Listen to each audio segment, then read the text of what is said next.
Look at Jame, a king in the mud. Once a CEO who ruled a billion-dollar empire with an iron fist, a man whose name was whispered in the highest boardrooms of the city. Now he stands here, in front of a broken, decaying shack, protecting a woman with nothing but her pure, fragile soul. The morning mist over the lush Vietnamese highlands is heavy today, a thick gray veil that hides the scars of the mountain. But that peace is suddenly shattered by the predatory, metallic roar of a luxury V8 engine. A black Mercedes Maybach, a gleaming symbol of the cold, heartless world Jame turned his back on, screams to a halt at the edge of the dirt yard. The tires spin, hurling a spray of cold, filthy mud onto the hem of Diep's white lotus collar shirt. She flinches, her small hands clutching Jame's arm, but Jame doesn't move. He steps forward, his heavy work boots sinking into the wet, unforgiving earth. His jaw clenched so tight, the muscles in his neck ache with a dull, throbbing intensity. Out steps Mr. Juan, his father, a man whose shadow is made of gold, blood, and absolute cruelty.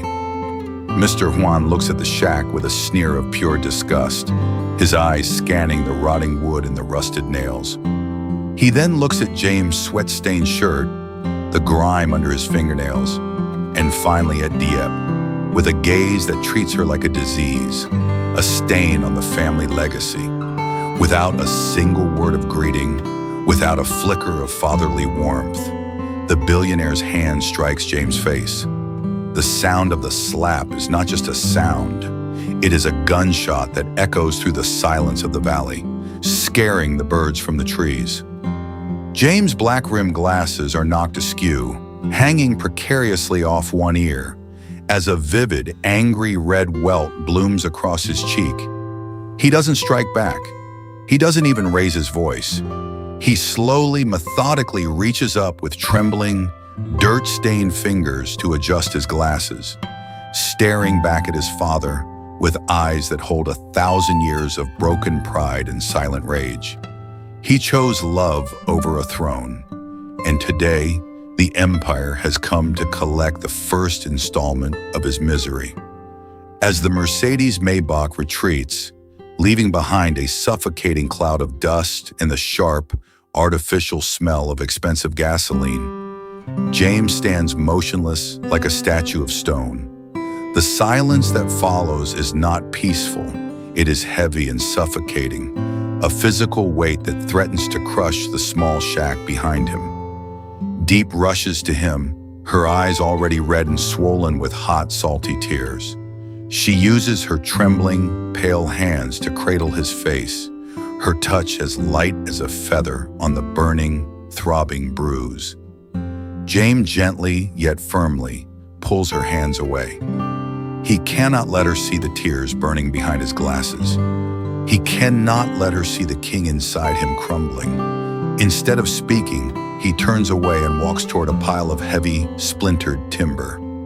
He heaves a massive wooden beam onto his shoulder, the rough grain cutting deep into the fresh bruise on his neck. Every step he takes in the thick mud is a struggle, a battle against gravity and his father's contempt. The villagers whisper in hushed, cruel tones from behind their weathered fences. They see a fallen prince, a fool who traded a palace of glass for a life of backbreaking labor. But Jame ignores them. He focuses only on the sound of Diep's quiet sobbing behind him, using his silent work as a ritual of penance. He is not just building a porch. He is trying to build a fortress, a wall between his small family and the cold-blooded cruelty of the man who gave him life.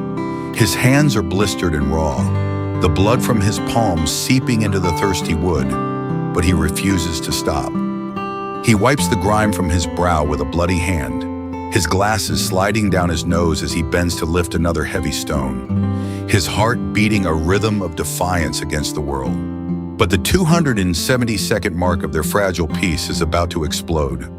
The sky turns an ominous, bruised purple as Mrs. Huyen emerges from the bamboo forest.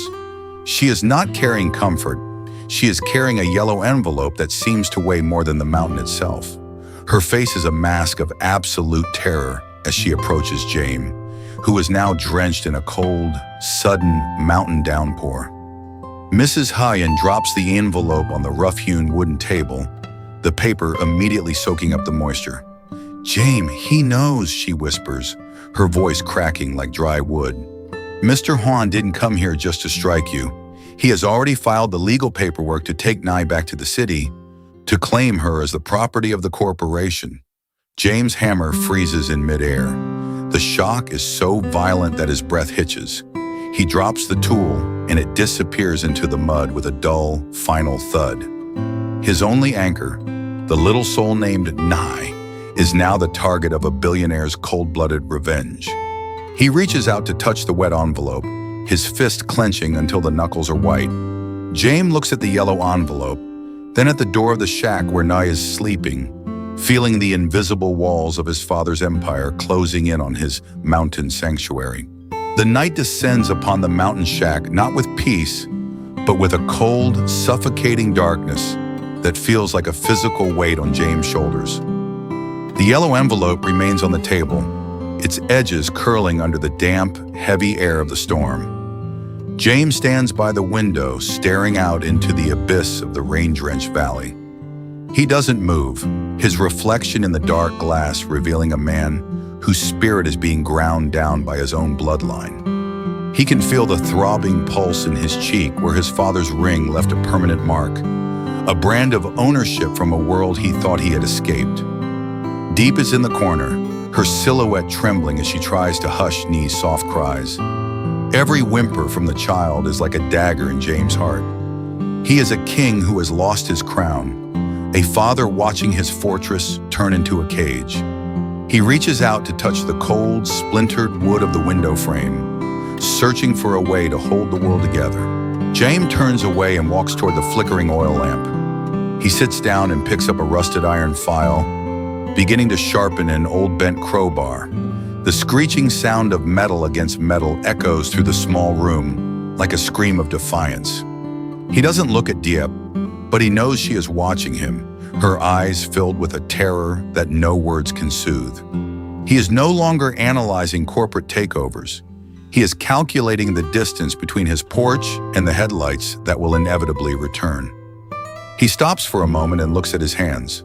They are raw, the skin torn by hours of lifting timber, the dirt under his fingernails a testament to his noble poverty. He realizes his father was right about one thing. The mud of this mountain has claimed him, but Jame would rather die in this mud than live a single second more in the palace of lies. The moral dilemma begins to tighten its grip as the rain hammers against the shack's horizontal planks. Jame knows that by morning, he must make a choice. The yellow envelope contains a second document, a voluntary surrender of his parental rights. In exchange, Mr. Huan offers a silver key, a symbol of Jame's return to the CEO's office, and a promise that Diep will be taken care of for the rest of her life. It is the ultimate temptation. Jame could save Diep from this cold shack with a single signature. He could give her the luxury she deserves. But the price is his soul and the loss of the child who is the only light in their darkness. He looks at Diep, sitting on the floor in her worn-out white shirt, her lotus collar stained with dust. He feels a wave of agonizing love so intense it makes him want to scream. Suddenly, the silence is shattered. A heavy, rhythmic pounding sounds against the shack's door. It isn't the wind. James stands up, the iron bar cold in his hand. He moves to the door and throws it open, the mountain wind whipping his hair. Standing there, shielded by a group of dark figures with flashlights, is Mr. Huan. He hasn't sent a messenger. He has come to finish this himself. He steps onto the porch, his presence violating the only sacred space Jame has left. Mr. Huan doesn't look at the poverty with disgust this time. He looks at Jame with predatory hunger. "The clock is ticking, Jame," he says, his voice a chilling melody that cuts through the wind. "Do you think a piece of iron can stop the law? Do you think this shack can hide a child from my empire?" Mr. Huan leans in, his expensive scent clashing with the smell of rain. "I didn't come to persuade you. I came to tell you that Mrs. Huyen has already made her choice. He signals to the shadows, and Mrs. Huyen is brought forward, her eyes downcast in shame. She holds a second envelope, identical to the first. "She has already signed her statement, Jame," Mr. Huyen whispers. "She has testified that you are mentally unstable, that you are a danger to the child in this environment." Jame looks at his mother, his heart shattering into a million pieces of betrayal. Mrs. Huyen's silence is the final blow. Jame realizes his mother's past debt was so great, she was forced to betray her own son to save herself. The poison cliffhanger is set. Jame looks back at Diep, who has crawled toward the door, her eyes wide with a fear that gold can never cure. He looks at the iron bar, then at the silver key Mr. Huyen is now dangling in front of him. Return to the city by dawn, Jame, or watch as the authorities take the child and burn this shack to the ground with her mother inside, Mr. Huyen says. He turns and walks back to the car, leaving Jame standing in the pouring rain. Diep reaches out and grabs Jame's leg, her sobbing lost in the roar of the storm. Jame looks at the silver key glinting in the mud, then at the iron bar. He realizes the war has only just begun, and the first person he must fight is the woman who gave him life. As the lights of the car fade into the mist, Jame raises the iron bar and strikes the wooden pillar of his porch, a scream of pure agony lost in the thunder.